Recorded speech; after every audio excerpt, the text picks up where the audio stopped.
Good morning, my dear friends. I'm indeed happy to meet you all through this gospel sharing on the 12th Sunday of the ordinary time. You know, the words of the reading today, he is inviting us to preach Jesus with our words and actions without fear. Preach Jesus without fear by our words of actions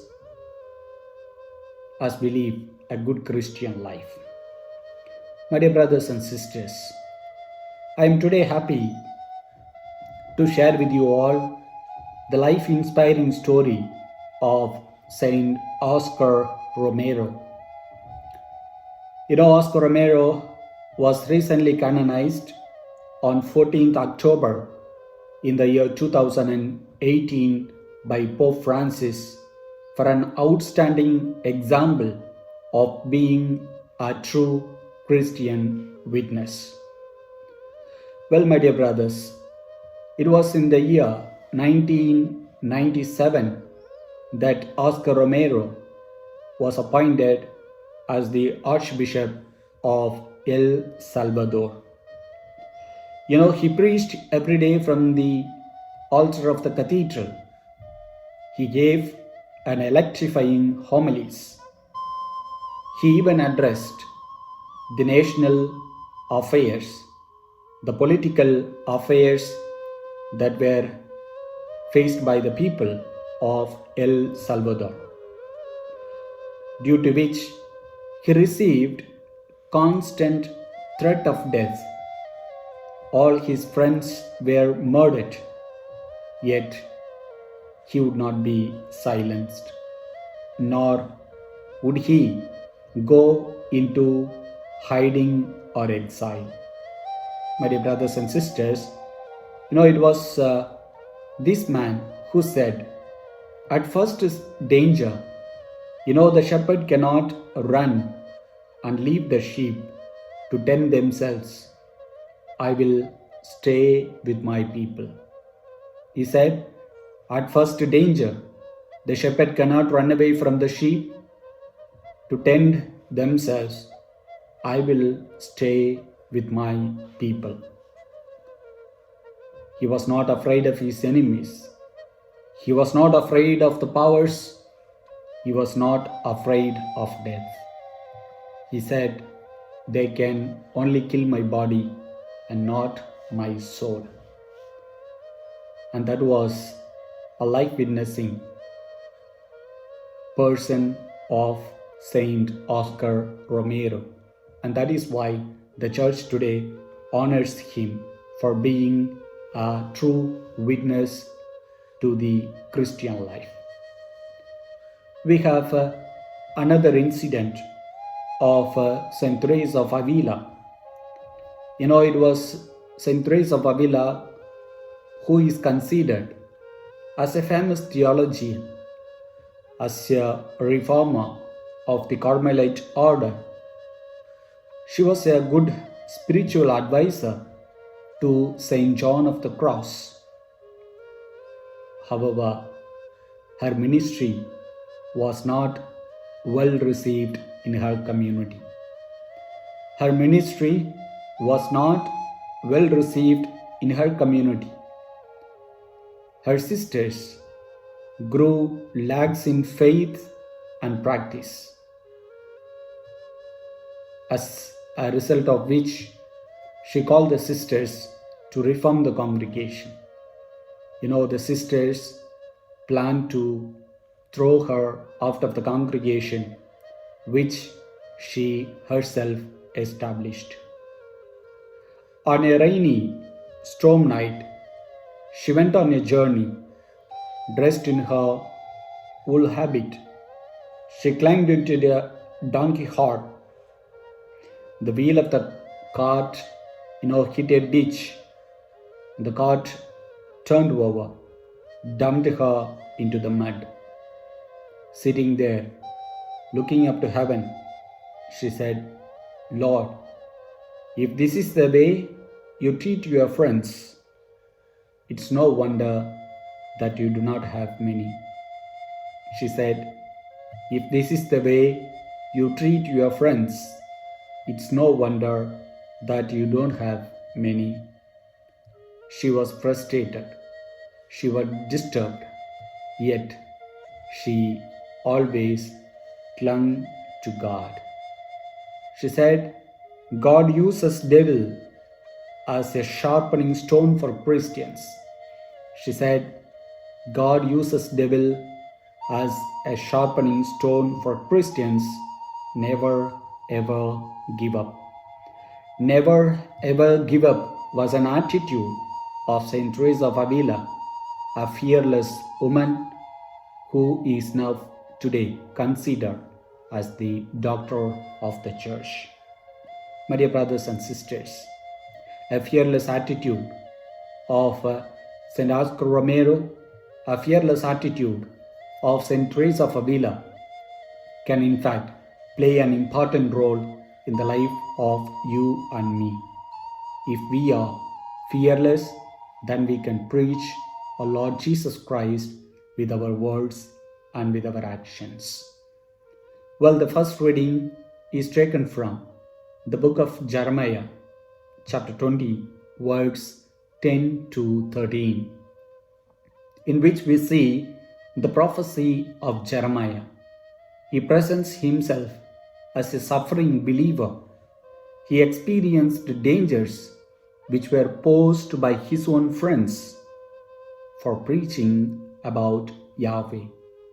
Most of his works were in Jerusalem, which was in fact the Judah's capital. He tried to keep the people of God and King faithful to Lord Yahweh. He met active hostility. In spite of that, he said, he in fact declared, saying, "The Lord is with me like a mighty champion. My persecutors will stumble, they will not triumph." He said, "The Lord is with me like a mighty champion. My persecutors will stumble and they will not triumph." My dear brothers and sisters, can we have an attitude like Jeremiah, who was a suffering believer, yet he believed, continued to cling on to God?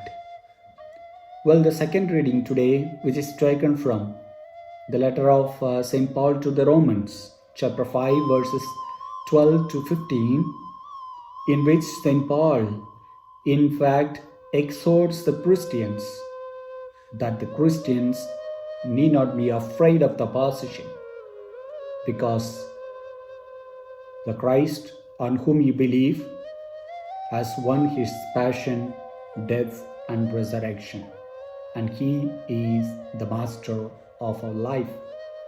He says, he compares Jesus to new Adam. He calls him as new Adam.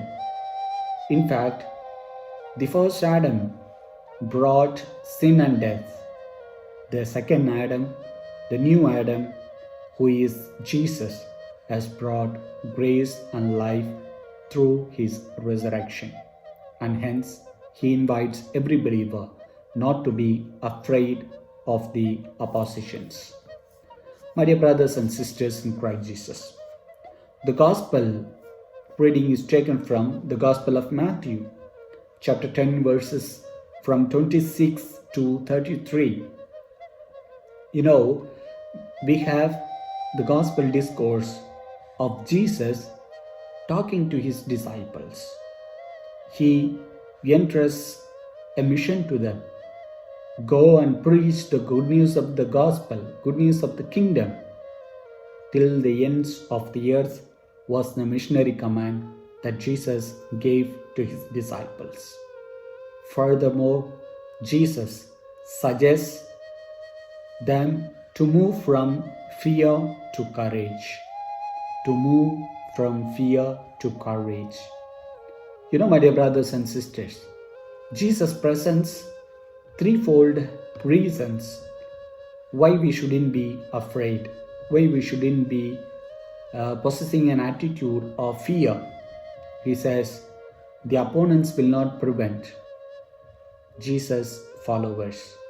The opponents will not be able to prevent Jesus' followers because they are injected by the blood of Christ. He says, the second reason, the opponents have only limited powers. They can kill the body and not the soul. They can kill the body and not the soul. Well, we have two kinds of fear. A fear of false accusation and conviction. Fear of bodily harm and death. Jesus instructs his disciples to come out of false accusation, conviction, bodily harm and death because he is the one who assures us an eternal life. And third reasons that was posed by Jesus to his disciples was that we should not be afraid because we are in compassionate love of God. We should not be afraid because we are in the compassionate love of God. He says, we are all more important than the sparrows.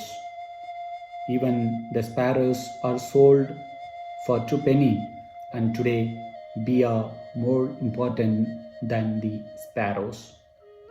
Yes, my dear brothers and sisters, as we have seen the readings of today, the lifestyle of Jeremiah, the exhortation of St. Paul, and the suggestion given by Jesus to his apostles, all of them invite us to be a courageous person here and now. And hence, taking part and understanding the readings of today, what is the message that the Lord wants to give us? He invites us, he tells us that we should not be afraid. We should not be afraid of making wrong decisions. We should not be afraid of what others will think about us. We shouldn't be afraid what the future will bring us. Don't be afraid of growing old. Don't be afraid what bad health will bring us. Don't be afraid of the fear of the loss of job, loss of family, loss of house, money, health, and even life itself.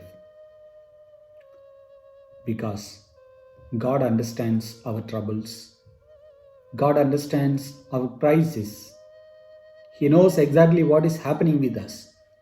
He knows exactly what is happening in our day-to-day life. If you believe this, the blessing of the Lord will always remain with us to preach the Christ whom we have believed, to preach the Christ whom we receive every day through the body and blood of Christ.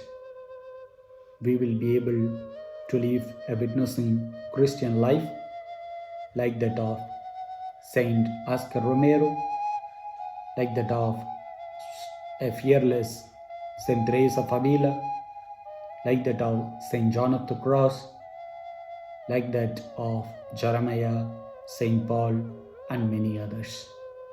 May this be our thought today as we take part in the celebration of the breaking of the world.